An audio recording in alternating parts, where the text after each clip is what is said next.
Bonjour, alors je vous ai déjà parlé un petit peu de ma motivation peur dans une précédente vidéo et là je voulais apporter des compléments parce que je continue à observer ce qui se passe en lien avec cette motivation dans mon quotidien et j'ai noté plusieurs éléments dont je voulais vous faire part. Donc je précise encore une fois que motivation peur c'est le nom officiel, c'est le terme officiel, mais ça ne veut pas dire que je suis motivée par la peur. La peur c'est la peur pour sa survie et cette motivation peur c'est la motivation mentale. On parle ici donc d'une variable qui concerne le mental, notre activité mentale. Et mon mental est motivé.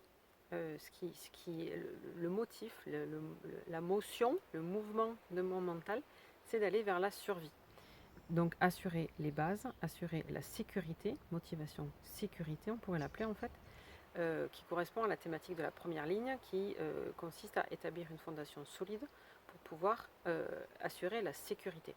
En plus, depuis pas tout à fait 2 ans, je suis maman solo, donc la motivation de sécurité, assurer notamment les ressources de notre petit foyer de deux, c'est vraiment quelque chose de super important. Donc, en gros, l'argent.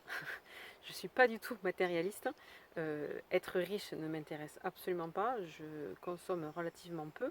Je mets de l'argent dans ce qui paraît important pour moi. Et évidemment, je fais en sorte d'avoir suffisamment à manger et qu'on ait de quoi payer nos factures, etc.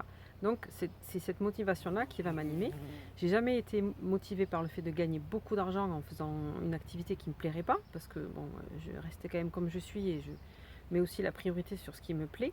Mais voilà, c'est finalement cette question d'argent qui est importante aussi. Je le remarque par exemple quand récemment je me suis retrouvée vraiment au niveau juste au niveau des sous. Et à ce moment-là, comme par miracle, j'étais super motivée pour préparer des séances de clients qui étaient restés en attente depuis longtemps parce qu'avec le petit tout ça, j'ai pas beaucoup de temps pour travailler. Donc là d'un seul coup que j'étais vraiment juste au niveau de mon compte en banque, ben là j'ai eu plein d'idées pour présenter des séances à des clients qui étaient en attente, pour avoir des idées sympas pour leur proposer ces séances, etc., les relancer, mettre en place un agenda pour qu'ils puissent directement décider quel jour et quelle heure ils voulaient le faire en fonction de mes disponibilités, etc. etc. Donc là d'un seul coup j'ai eu la super motivation parce que j'avais pas de sous. Donc je me suis dit, ah j'ai des clients en attente, il faut que ça avance et que je puisse rentrer des sous quoi. Bon, évidemment, il n'y a pas que ça. Parce que là, par exemple, je constate que je suis super motivée aujourd'hui pour faire des vidéos, parce que j'ai le temps, parce qu'il se trouve que mon fils est avec ma mère, etc. Donc là, j'ai le temps. Et je pourrais manger, par exemple, alors que non, je suis motivée pour faire des vidéos, alors que c'est pas un truc qui me rapporte des sous directement. Mais bon, voilà. Donc j'observe ce qui se passe. Là, présentement, je suis motivée pour faire des vidéos. Bon.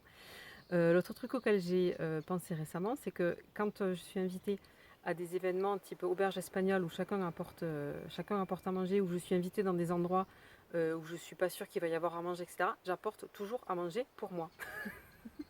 Alors ça peut paraître égoïste, je suis vraiment désolée. Enfin, je veux dire, en même temps, c'est comme ça, c'est mon design. Déjà, sur les histoires d'auberge espagnole, je trouve que si chacun apporte pour 4 personnes, ben, il y a 4 fois trop à manger. Donc déjà, ça c'est un truc avec lequel j'ai un peu du mal parce que c'est du gaspillage, quoi. Et je trouve que c'est une façon qui n'est pas très juste de gérer la nourriture et qui fait des restes et des restes en veux-tu en voilà et après du coup ça se jette. Je trouve ça dommage. Peut-être lié aussi au fait de préserver les ressources, donc orientation, motivation, etc. Bref, toujours est-il que quand j'arrive quelque part, surtout que j'ai eu pendant longtemps des régimes un peu particuliers, j'étais végétarienne, végane, puis sans gluten, etc. J'ai un peu tout essayé.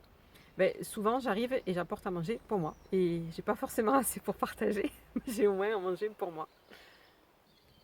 Un autre truc du quotidien aussi, c'est que je me suis retrouvée quelquefois dans des situations où c'était un petit peu des trucs un petit peu compliqués, genre on se retrouve chez quelqu'un puis qui nous met dehors au milieu de la nuit ou des choses comme ça. Et du coup, depuis, pourtant c'est pas grand chose, mais il m'est jamais arrivé des trucs vraiment graves ni rien. Mais depuis, je fais toujours attention à avoir toujours avec moi mon téléphone, les clés de chez ma mère. Je sais pas pourquoi, mais j'ai toujours les clés de chez ma mère chez moi. Parce que les clés de chez moi, elles y sont toujours. Enfin, je les ai toujours aussi, bien sûr. Mais si jamais je les perds ou quoi que ce soit, ben, j'ai au moins les clés de chez ma mère pour y retourner, même si elle n'est pas là. Bon, voilà. J'ai toujours un canif avec moi. Du feu, pas forcément, mais voilà, j'ai au moins du feu, les clés et le téléphone évidemment, parce qu'aujourd'hui c'est quand même l'élément de sécurité maximum. J'ai pas toujours des espèces sur moi, par exemple, de l'argent liquide, parce que je sais pas, ça me paraît pas important, mais avoir toujours les clés de chez ma mère et un couteau sur moi, quoi. Et un autre élément que j'ai mis en lien aussi avec cette motivation, c'est que je déteste être payée à l'avance. Parce que une fois que je touche l'argent, ben ça y est, j'ai touché l'argent et puis c'est bon quoi. Alors que si je fais d'abord le travail que j'ai à faire, en général que j'ai choisi et qui me plaît, hein, mais quand même, c'est aussi les sous qui m'intéressent derrière, toujours dans le lien de cette motivation. On n'est pas sur un truc matérialiste et je veux m'enrichir. Vous voyez comment c'est autour de chez moi. Voilà, c'est pas le luxe, c'est pas ça qui m'intéresse, vraiment pas. Ce que je veux, c'est la sécurité. Et aussi, dans cette sécurité, pour moi, petite parenthèse, ce qui m'intéresse aussi, c'est le fait d'avoir des sous pour pouvoir choisir quand je travaille en fait. Étant non sacral, je ne suis pas du tout là pour travailler, c'est-à-dire pour avoir une action active, pardon, mais avoir une action dans la matière, dans le monde, etc. Je suis là pour connaître la paix, c'est-à-dire le plus possible ne rien faire en fait. Quand j'ai découvert le design, ça a été une grande révélation pour moi de m'autoriser à ne pas avoir envie de travailler, à avoir envie de rester au lit pendant très longtemps avant la naissance de mon fils. Je me levais très très tard le matin, simplement parce que si j'ai pas de... Voilà, c'était ma vie, c'était bien comme ça, j'avais pas envie d'être à 8 heures déjà sur la route dans les bouchons pour aller dans un bureau, etc. Ça n'a jamais été mon truc. Il y a des gens à qui ça convient très bien et tant mieux, chacun fait comme il veut. Mais moi, mon idéal, c'est pas de travailler plus pour gagner plus, c'est de travailler moins pour vivre mieux. Donc le fait d'avoir des rentrées d'argent régulières, assez importantes en général en regard du travail que je fais, ça me permet de m'assurer aussi derrière des moments où je vais pouvoir vivre comme je veux, c'est-à-dire en faisant rien, en passant maintenant du temps avec mon fils, en ralentissant, etc.